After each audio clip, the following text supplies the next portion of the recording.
Welcome to The Right Advice with Randy and Amber. I'm Randy. And I'm Amber. And today we're going to be reviewing episode 2 of the Willow series on Disney+. We finished watching it last night, and let's see, what were some of your thoughts, Randy? Let's focus on the plot, because that was something that we felt we didn't get a whole lot of in the first episode. And I feel that we did see a lot more plot in this. We're definitely moving. Episode 1, we know that they're going to be on a massive quest, an epic quest, right? Because Eric's been taken, and they have to go to across the Shattered Sea, the Shattered Sea, to the Immemorial City, right, which is far away. I mean, so that is the classic setup in high fantasy, right? You're going to go across this magical land, and countless dangers in. Borman talks about all the horrible things that can happen on that journey, and so we're definitely on that way, and we're seeing the side story of Elora Danan being trained with magic. So I feel that we are moving, and we're getting a lot of the subplots being woven into this. So I was really happy with that. I actually felt like I was more interested in what was going on because they have finally started the journey, and we have finally seen Elora Danan starting her training. But all in all, not a whole lot actually happened on this journey in the second episode, but we did get more information. Because you think about it, they were already in the Nelwyn village at the beginning of the episode.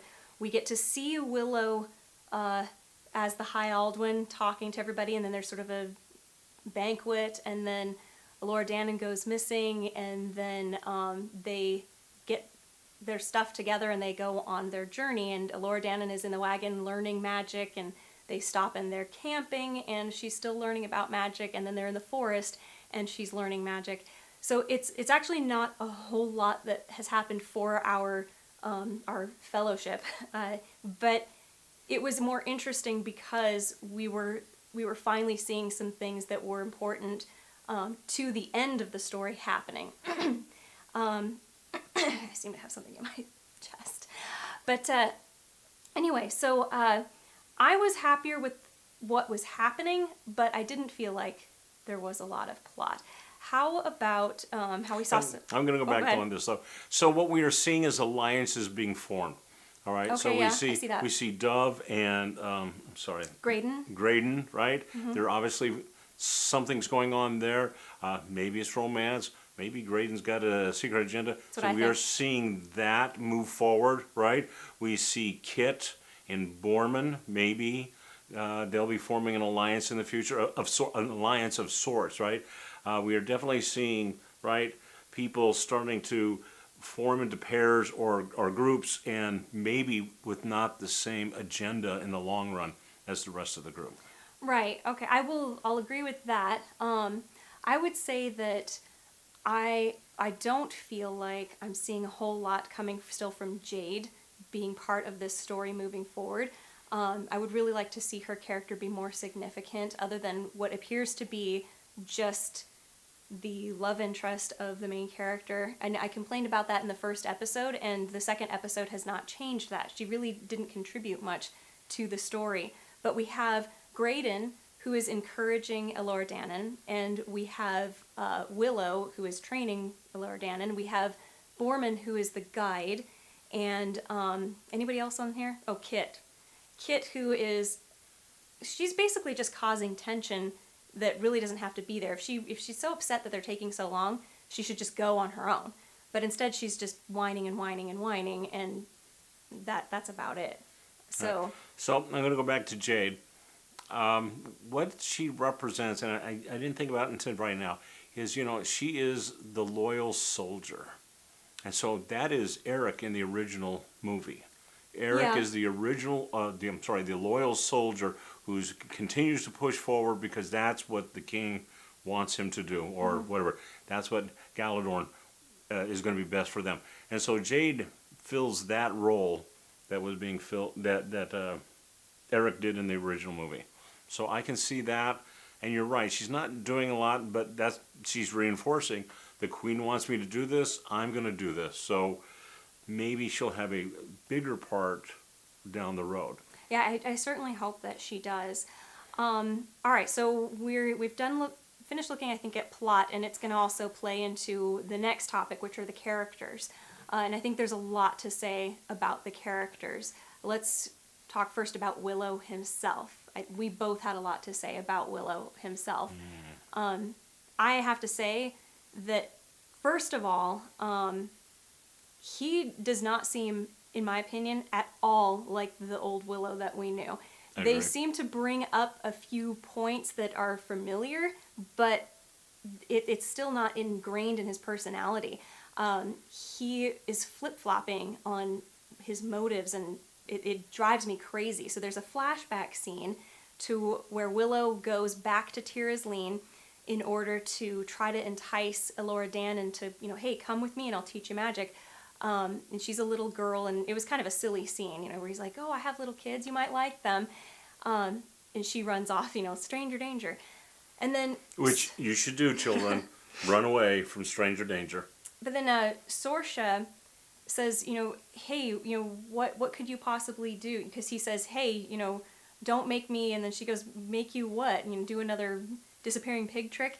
And he gets very offended and upset. And as he's being escorted away by the guards, this stunned me. He says, the first line is something along the lines of, she's as much mine as she is yours, which to me implies that the next thing he's going to talk about is how he's not going to give up on trying to, fight for her. But the next thing he says is that, I'm going to, from now on, you think I'm going to stick around here after I've been so disrespected? From now on, I'm taking care of my people, and that's it. I don't care what happens to you or to her. You don't care? It just felt like inconsistency. It wasn't genuine. It didn't feel like Willow, because he loved Elora Danan like a daughter. And I brought this point up at the beginning, or at the end of the first episode. When he was reunited with Elora, he didn't seem happy or excited. He just seemed like, oh, it's so good to see you, and then immediately went on with the conversation. This should have been like seeing your long-lost child. Should have been emotional for him. Right. This isn't consistent with the character from the original movie. And I get years have passed and there's going to be some changes to characters. But when you remove the basic underlying reason why we love that character, then it really is going to turn off the fans. And I'm going to point out that this is what happened with Luke Skywalker in the last movie, when he dies. That just wasn't Luke Skywalker, and it made fans upset. It made me upset. I'm like, why watch a movie? We're waiting for him to come back. We're excited, and then that's not really him. This doesn't resemble that character at all. And that's the case with Willow. This character we're seeing now does not in any way represent or resemble the original character. And we love the original character, so you've taken away the reason for us to love the character anymore. I mean, he's just not the same character. Yeah, and he's so inconsistent with what he's doing. He says, I believe that you've got magic deep inside you. And then he's like, she doesn't have it. I give up on her. And a part that also bothered me was later in the episode when Elora explains her backstory. If I was teased a lot for my name, Broomhilda, and the kids made fun of me, and when I wasn't being made fun of, I was working in the kitchens and learning how to cook. This was his opportunity to empathize with her and say, I've had it rough too. I wanted to be a sorcerer, and everybody in the village laughed at me. I tried doing magic tricks, but I wasn't even very good at them, and everyone thought I was a joke. And I failed the finger test too, but he didn't do that. He just said, all you have to do is believe in yourself. And then he got frustrated at her that she wouldn't. So he's not an empathetic person. I mean, himself, he does not express any sense of empathy.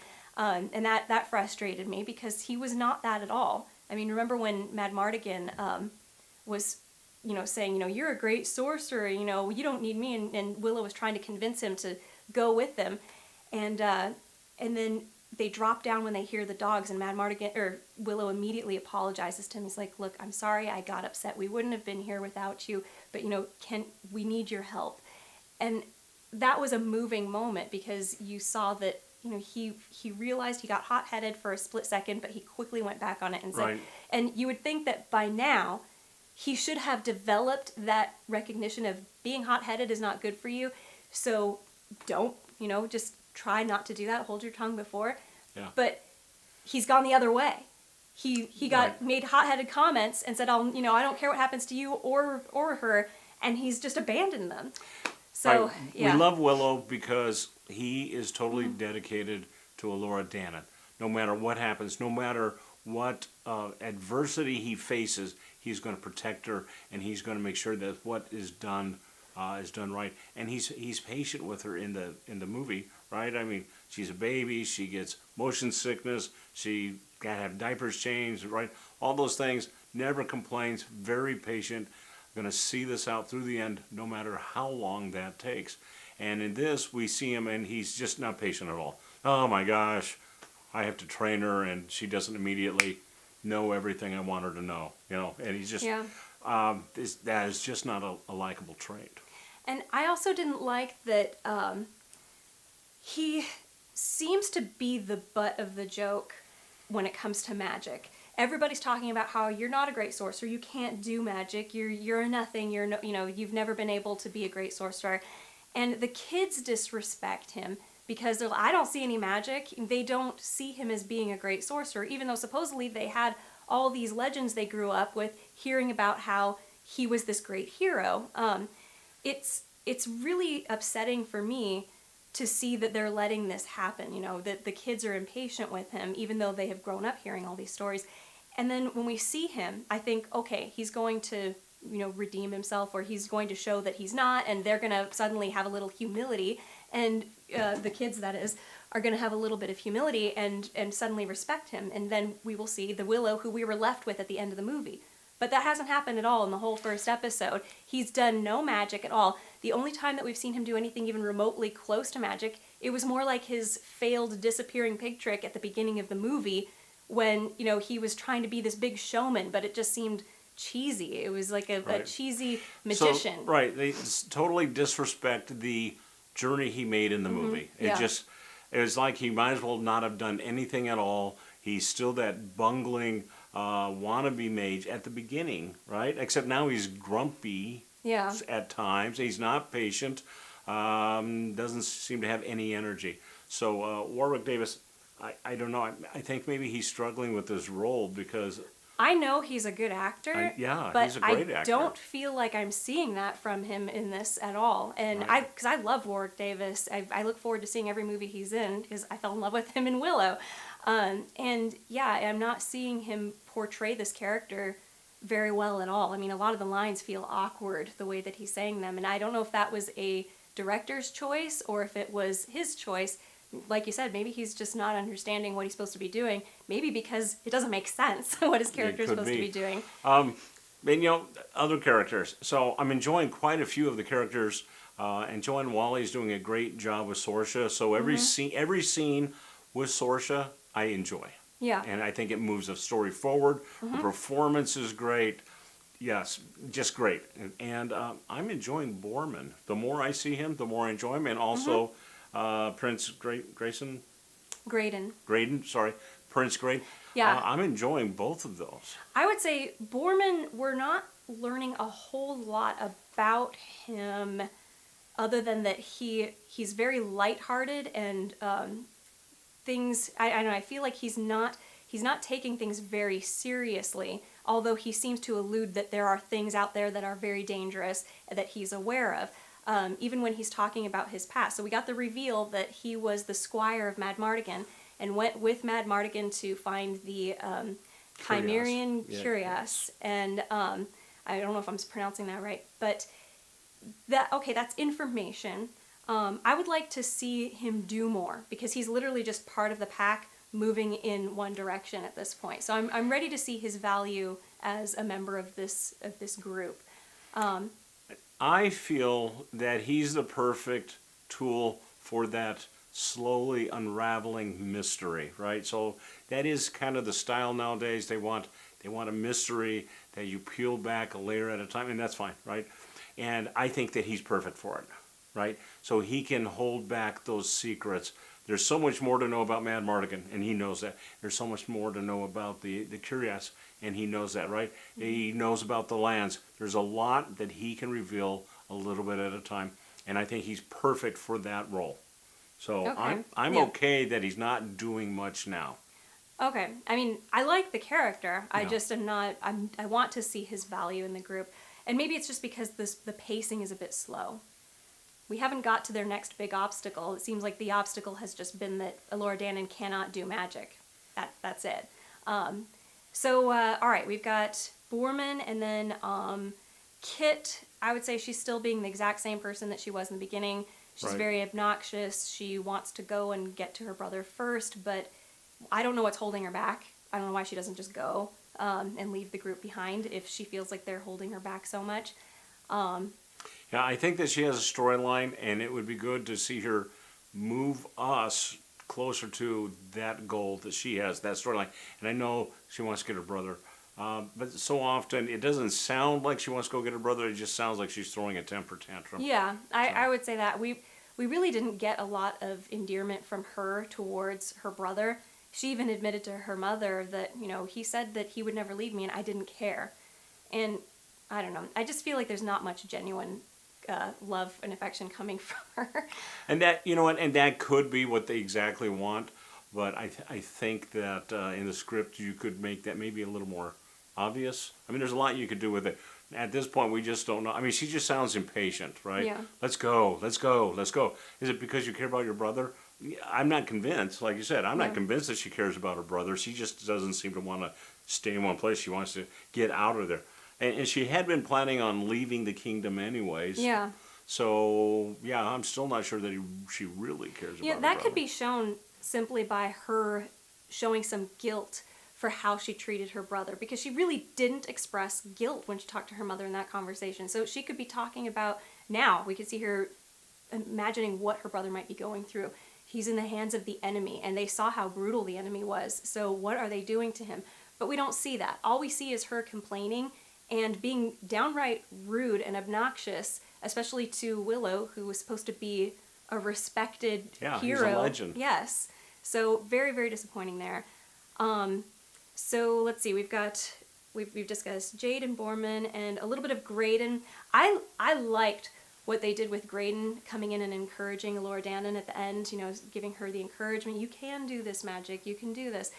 We all, and saying that everybody here thinks that you're special and you've got something in you, and the only one who doesn't believe it is you. That was a good scene. I really enjoyed that And scene. which is interesting because I didn't feel like what he said was all that inspiring, but the actor delivered it very well. I really liked how he did it, and it felt heartfelt. I liked that moment. That made me more interested in him. But I'm still suspicious about what his motives are, because Yes. of his father having whispered to him. That's the only reason he's on this trip. And that's good storytelling. Yeah. So we don't really know what's going on, but the fact that his dad pulls him away, whispers something to us, now makes us, until it's Second-guess revealed, everything. we're second guessing Yeah. everything that he does. And Randy, you said you've picked up on, you believe that there's a romantic interest between Graydon and Elora Danan. I'm not picking that up. I think that he was only interested in Elora Danan after it was revealed that she is Elora Danan.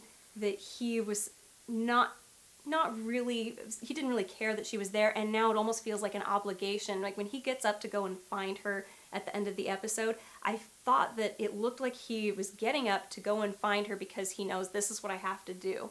Not that he was looking to see where she goes, when she got up and walked away, or he didn't, I'm not seeing those glances at each other. I'm not seeing him try to catch her eye or admiring her or anything. I'm seeing him follow her merely because this is the next step that I have to go. So I don't know where they're going to take that.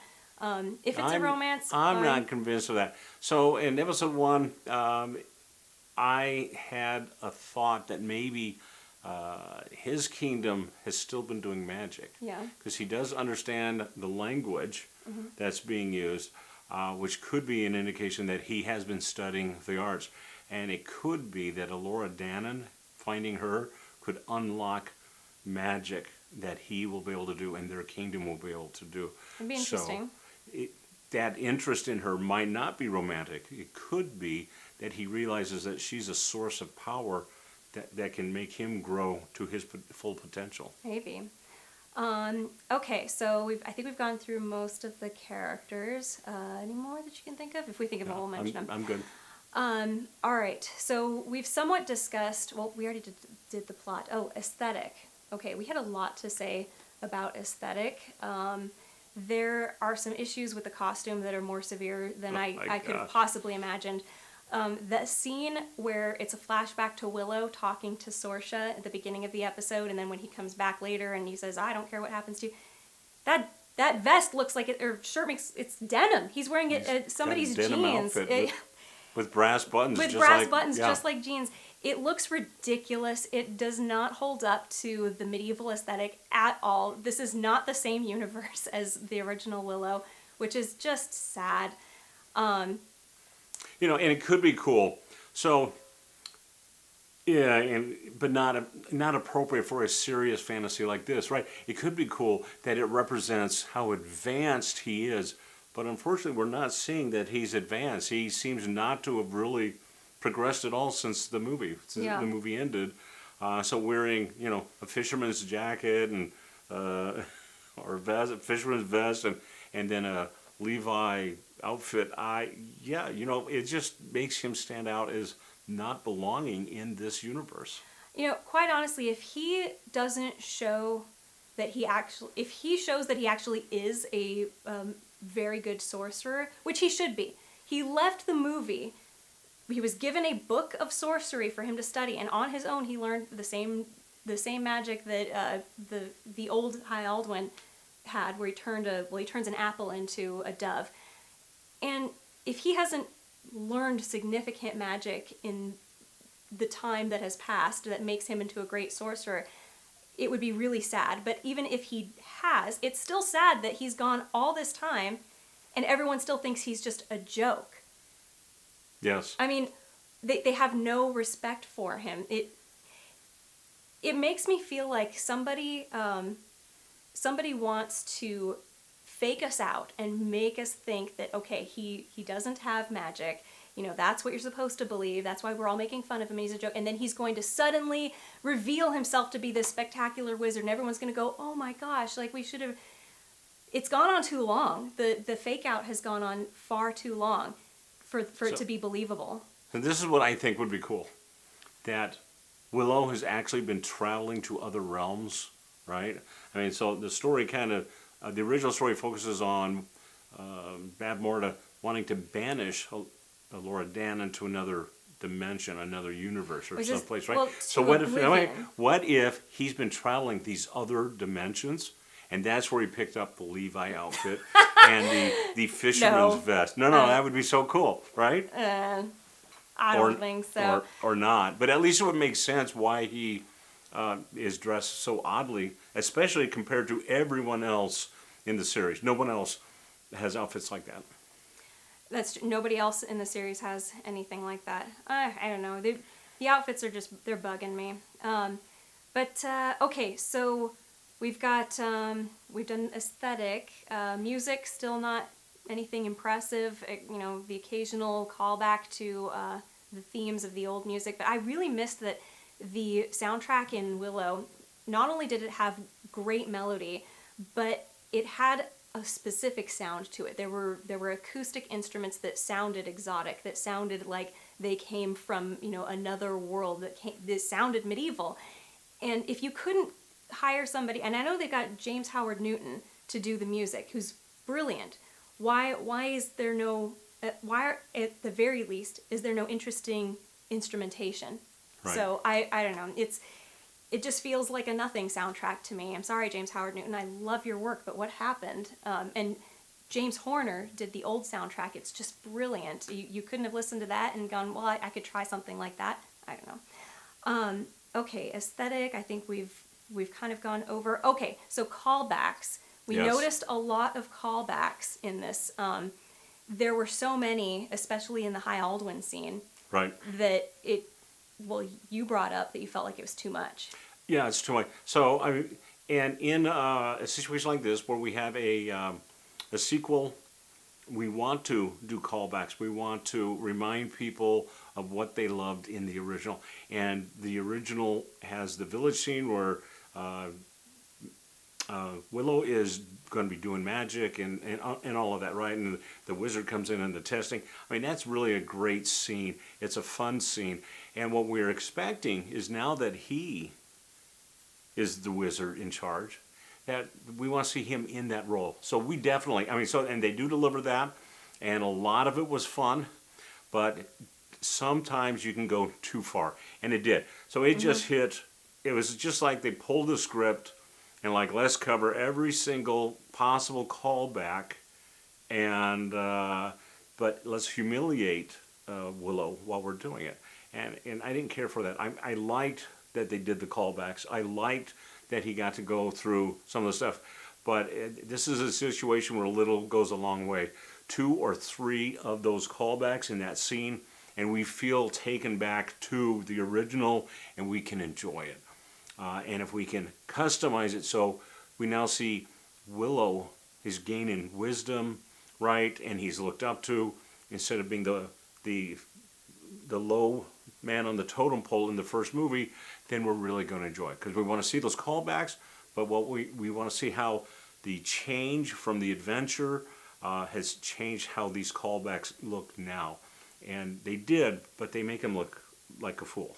Yeah, and I would say that that's kind of a trend that I'm seeing with the themes and the genres that we're getting in this story so far. So in the old Willow, we pointed out that there were lots of different genres of storytelling genres that you go through. There was comedy, romance, drama, horror, adventure, and you do have those in this, but they're all dumbed down by this weird, witty humor that's put over everything, where you're looking down on the things that were humorous in the original, and showing what a joke it is, or you're taking the drama out. Now, if you watch the old movie, there were plenty of moments that were comical all over the place, but only where appropriate. When something tragic or dangerous was happening, if you were supposed to be feeling this is perilous, you felt like it was perilous because there was no comedy. It was taken seriously. Now, people will probably point out the tavern scene where the Mad Mardigan and Willow take the baby into the cart, and there's a chase scene as they're running away from the tavern. And it's funny. The brownies are there. One of them's drunk, and they're trying to maneuver in this cart, and it's impossible. And there's a lot of funny things that happen. But we know that this is a safe chase scene because the baby has laughed, and we know that Mad Mardigan is fighting everybody off. So this is a lighthearted chase scene. Now I want to compare that to the chase scene in episode 1 of the series, which is compared to that cart scene. You can tell it was supposed to be a callback to the chase of the cart scene in the movie. They're standing there on their horses, and the older gentleman who's supposed to be their guide taking them to the gate is talking to them, saying, look, it's dangerous out here. You have to be vigilant. And then all of a sudden, an arrow goes shooting out of his stomach. He's been shot, and he's dead. Now, this was their guide. This was somebody who was older and respected. Remember, he made that funny joke about, having kids that I'm aware of. This is someone we should have liked and been sad to see die. But he was killed comically, and then the kids showed no remorse. And I did laugh. I laughed, too. I thought it was funny, but at the same time, I laughed going I can't believe they turned this into comedy. Right, and it's the wrong kind of comedy. Yeah. So that kind of we better be careful. We could end up dead, and then and you die. That's Monty Python. Monty Python specializes in ridiculous humor, right? A ridiculous situation. But if you're trying to build suspense, that's not how you do it. You don't kill the old guy and think it's funny, because then the chase that follows is you can't take it serious. I mean, how serious can it be if you just had laughs over the old guy dying, right? So I don't think the writers understand the proper place for comedy. That's not it, or at least not how to execute it. Totally at odds with the tension that scene should be focused on. Yeah, and a lot of the comedy that's happening so far is purely in dialogue. And there was a lot of situational humor in the original. I mean, Mad Mardigan dressing up as a woman to deceive lug was hilarious. There was nothing witty about. So we had the camera timeout. What can we think? Or what was I talking about? Situational humor. Okay. Yeah, so Madmartigan was ridiculous and hilarious for that reason. You know, you look back at the Brownies and their situational humor. There was the part where Rue was hit with the dust of the broken heart and goes after the cat. They've focused on one particular type of humor in this show, and it's all witty dialogue, people saying funny things, and I don't think that's going to live very long. I don't think that's going to feel funny forever. I'll give you another example from the original. So they're in the castle, and Madmartigan's fighting, and then the dragons come up, and they all rush out the gate, all of them. And Madmartigan's sitting there, and the troops are sitting there, and they're all looking up, and then He they realizes realize that he's in the middle of the enemies, and he runs back. That's a situational. That's good because there's a break in the action, a natural break in the action, and it feels natural, right? Yeah. And we're not having to tell the joke, right? The audience can see it, and it's funny, and they know it's funny. Yeah. They don't need to be nursemaid, hand-fed, the humor of it. So and this, it seems like so often that's what they want to do. They're not trusting the audience to be able to get the joke, Yeah. or to get the plot point, or to understand that there's a mystery here, and they just having to tell us all, and that really brings the whole level of the story down. Yeah, and it does for me too. Honestly, this style of humor doesn't draw me at all. I think it's funny for a few jokes, but it gets old quickly because you know that, oh, these people are just trying to sound smart and witty. It's boring when they all do it too. There hasn't been a single character that I can look at and say, this is just a funny situation that these people are in. I mean, it hasn't happened. So anyway, I think that, yeah, the writers really should consider, especially if this goes on to a season 2. Hiring me. Because I understand comedy. So yeah, please, Hollywood, give me a call. I'll come work on this. Randy is funny most of the time. It's dad humor though. Yeah, I think that they could benefit from remembering that this is a story about good versus evil. At least it should be. It should be. And so far, I haven't really been convinced that there's a real heartfelt, deep, pure good. Correct. There's nothing, I mean, except, okay, wait. Laura Dannon. No. No? Yeah, sort of, but she's a bit weak as a pure good character. We're supposed to feel kind of sorry for her and like, oh great, she's special. I'm talking about like the love of a father for his children. There's something so deep and pure about that. All right. We got a little bit of it with Eric saying, because you're my sister, I'm asking, I want to help you because you're my sister and I love you even though you're a jerk or whatever he said. That was so mild though, and then now it's gone. Okay, and I still think of Laura Dannon. She seems to be pure but naive. I mean, so I think that she still fits into that. But you're right, we don't have a fellowship. So Lord of the Rings, right? We have a fellowship, and we know that they're good. Yeah. Right. But right now we don't know we don't know. Everybody's so mysterious that you don't know if you can rely on them. Now even Madmartigan, very quickly you see that he has a love for the little baby. Very, very quickly you see that. And I just haven't seen anything like that. I think maybe from Graydon when he goes to encourage Laura Dannon, but at the same time we don't know what his motivations are. He could be a bad guy in disguise. Whereas with Madmartigan, it was clear. I'm a selfish person, but I really love this baby. So we knew who he was, and we could see that there was good in him. And so because we don't know who Graydon is and what he's all about, this could all be part of a plot. So I don't know. I really would like to see some purity in the themes, and I don't see one. Maybe patience is supposed to be one, but it's not pulled off very well because it's coming from Willow. Oh, he's not patient with Laura Dannon, and do we have anything else we want to talk about? Oh, okay, sorry, I'm get too focused on these things. I had aesthetic, music, costumes, magic, rules being broken. We've kind of gone over everything.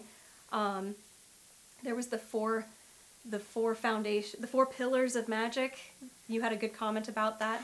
Yeah, so the 4 pillars are potions and charms, concentration, and divination. So- And then there's battle magic after that. So you know what? That it sounds like someone wrote that who's never played D&D or played a video game that involves a lot of magic involved with it, because spells and charms sounds like Harry Potter, and then concentration is an attribute. It's not a spell category. It's not something that you do with magic. It's something that helps you be better at magic. And then what was the last one? You did. Divination is yeah. kind of a school of magic. So those don't actually fit together. You know, have someone, I don't know, please have someone play D&D, all right? Or play a game with magic in it, and make sure that you're getting those terms and stuff so that they make sense. It just felt like somebody listing off the items that are supposed to be 4 related things, and they didn't seem related at all. It would be like saying, oh, you know, apples, tomatoes, oranges, and poodles. You know, like, what? What's with the poodle? That's what it felt like. It felt so wrong. It didn't feel like it made any sense. So it just was, it felt like lazy, poor writing. Oh, and I want to make one comment about the actors. We've already talked about Warwick Davis, but it really irritated me that Elora Danan mispronounced her own name. Even though this would have been a legend she grew up with, she should know how to say Elora Danan, not Danan, and it bothered me. It bothered me great. I've noticed that the only two that seem to be able to get that name correct all the time are the 2 characters, Willow. the 2 actors from the original movie. Willow and Sorsha. And then all the other people seem to like, I don't know, we can't really, we're not sure. Yeah. Danan. Yeah, it's one of those names, so. All right, so I got a thing that I found was interesting that we didn't talk about, which is the revelation that Borman is a bone reaver. Bone reaver, He's or a bone reaver. or at least he knows them. Oh no, I don't he's know a if bone reaver. Did they really confirm that he was a No, bone they reaver? didn't. I'm just saying that He knows them. He knows the bone reavers. They're on speaking terms. So either he was a bone reaver or he worked for them. Meaning, if he was a treasure hunter, tomb robber, he could have been being hired by them all the time to look for artifacts out of the tombs. So he's associated with them. I found that really interesting. That's a nice mystery. We talked earlier about him being the guy that we can bring in those mysteries a little bit at a time. And to me, that was excellent. I love that part of it. I think one last final point for me is that I'm not really enjoying that we aren't seeing some of the more convincing aesthetics of this world. Even the little tree that she makes grow at the end, it was obvious CGI. I mean, how hard would it be to have some puppetry going on here, or figure out a way to make it practical? Because it feels like I'm watching a sci-fi channel show, from back in the early 2000s. Wow, that's harsh. It is. I mean, do you ever see the Wizard of Earthsea movie, the miniseries? It sort of gives me that vibe. I would actually say I cared more about the characters in Wizard of Earthsea than this. And I'm not talking about the books. I'm talking about the series, the miniseries on TV. So I don't know. Let's give our rating, you think? Okay. What's yours? Okay, so mine, it's not gone up at all. I'm still at a 4 out of 10 because even though there was a more interesting story, I do not like how they've disrespected the old Willow, the way that they've portrayed Willow the character. In fact, it was so bad that I almost thought maybe I shouldn't even watch the rest of the series, but I will. In which case, this will be the last video we do about it, and we definitely will. There'll be a break between now and our next review, but I'm so disappointed because why did you make this series if you didn't love the original? And here's the problem. What I see. Okay, so. No, you've gone on a... No, I said, I just got to take this point, okay? So, you picked Willow to do a series that takes place 30 years later. So, your target audience should be the people who saw the original and loved it. But it seems like you've made a show that comes from the same world, but it has nothing to, it's not here at all for the people who loved it before. It's only here for a new audience. You have focused so much on making this for a new audience that you have disrespected the material that it came from. So you're alienating the people who used to love it, and honestly, I don't know if the people who have never seen it or cared for it are going to be interested, because if I had never seen the original series, I don't think at this point I would be continuing. I might look up a review to see, does it get any better than this? But I'm not compelled enough, because Willow seems incompetent and he's flip-flopping with what he wants, and I don't know what anybody else's motivations are, so it feels weak. It feels like they're trying to, like, oh, isn't it mysterious? You might want to come in and keep watching. And I don't buy that. It's not been sold to me very well. So anyway, go ahead. I'm going to give it a 7. That's an improvement from episode 1, which I gave a 6. For me, if I came in and watched this and I wasn't a big fan of, I mean, if I hadn't seen Willow before, I would not have as many hesitations on it. It was, I felt, entertaining. Not great, but entertaining enough to watch another episode. And I would say that the big difference between this episode and the first is I didn't have all the whiny teenager drama at the beginning of this one. There's some of that. It wasn't as much, though. It wasn't overpowering. It wasn't as much. It wasn't overpowering. So we got a lot more into the characters, a lot more into the story. There's some revelations. I like the direction. And Laura Dannon's been kidnapped. So I got to find out what happens with her. This is true. I'll be sad if she immediately gets rescued, though. Maybe, yeah. Then why have her get kidnapped? I don't know. Because it's a great cliffhanger, that's why. It is a good cliffhanger, so I will give it that. All right. Is that it for now? Yeah, other than, like, if you like what you're seeing, if you're enjoying it, please like it, leave a comment, subscribe, you know, all those really cool things that help us know, and definitely comment. What can we do better? You know, what are we doing great? What would you like to see us do next? And I think we're good. We're good.